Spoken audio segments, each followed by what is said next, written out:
Have you noticed that some people want love most when it feels uncertain, then want to leave when it becomes safe? Nothing terrible happened. Their partner stayed consistent.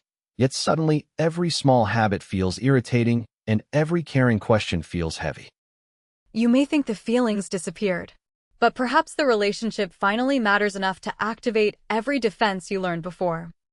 Today, we are not labeling every doubt as avoidant attachment. We are exploring why safety itself can sometimes feel unfamiliar. Maya and Ethan have dated for 6 months. Early on, a slow reply could keep Maya checking her phone all evening. Later, Ethan becomes consistent. He calls, plans dates, introduces her to close friends, and speaks naturally about next year. She replies later, creates distance, and considers ending everything with one clean sentence: "I just do not feel it anymore." Did she discover genuine incompatibility, or is she searching for an exit because someone is finally getting close? The first possibility is that uncertainty feels more familiar than safety. Hot and cold attention hurts, but it also creates emotional intensity. Waiting for replies, reading signals, and competing for reassurance produce sharp highs and lows that can resemble romantic chemistry. When someone becomes reliable, your nervous system returns to level ground. You may wonder why the relationship no longer feels exciting. Calm is not automatically boredom. It may be the first time your body does not need anxiety to recognize love. If care once came with conditions, you may have learned that love must be earned and relaxing means you will lose it. So you test them. Will they chase me today? If I withdraw, will they prove that they still want me? The second possibility is that stability means being seen. During early dating, you can show the polished, easy, independent version of yourself.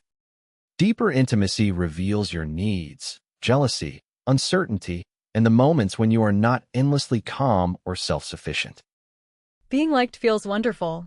Being fully known carries risk, because rejection after being known can feel painfully personal.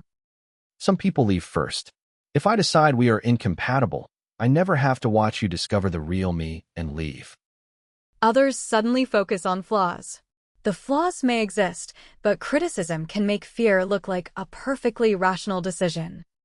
Ask whether this problem has consistently harmed the relationship or became unbearable only when your partner mentioned a shared future.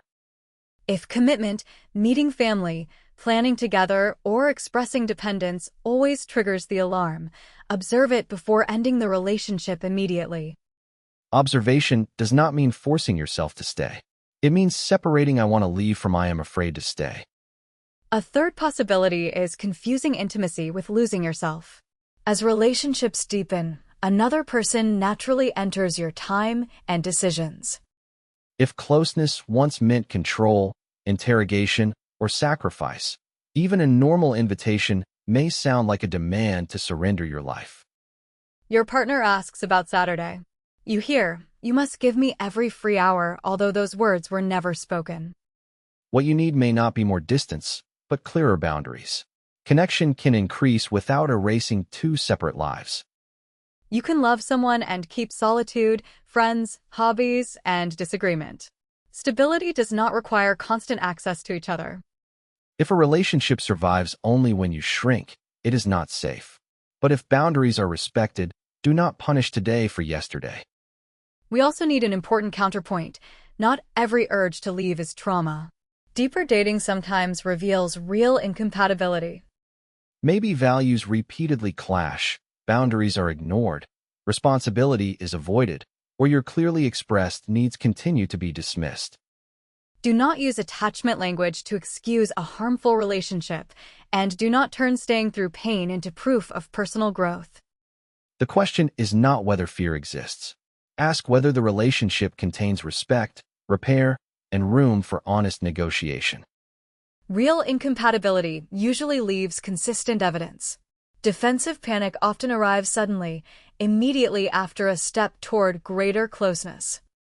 One creates lasting depletion, the other resembles a temporary alarm. They can overlap, so a single label is never enough. If you are caught in this conflict, try 4 things. First, stop creating distance on purpose without promising a future today. For several days, record the trigger. What actually happened, and which sentence made your body tense before your mind explained it? Second, separate facts from interpretations. The fact, they suggested traveling together. The interpretation, they want to control my life. Then ask whether that interpretation has current evidence, or belongs to an older relationship where control really happened. Third, do not disappear. Try saying, this relationship is becoming more serious, and I notice that I feel unexpectedly nervous. Add, I am not asking you to prove anything.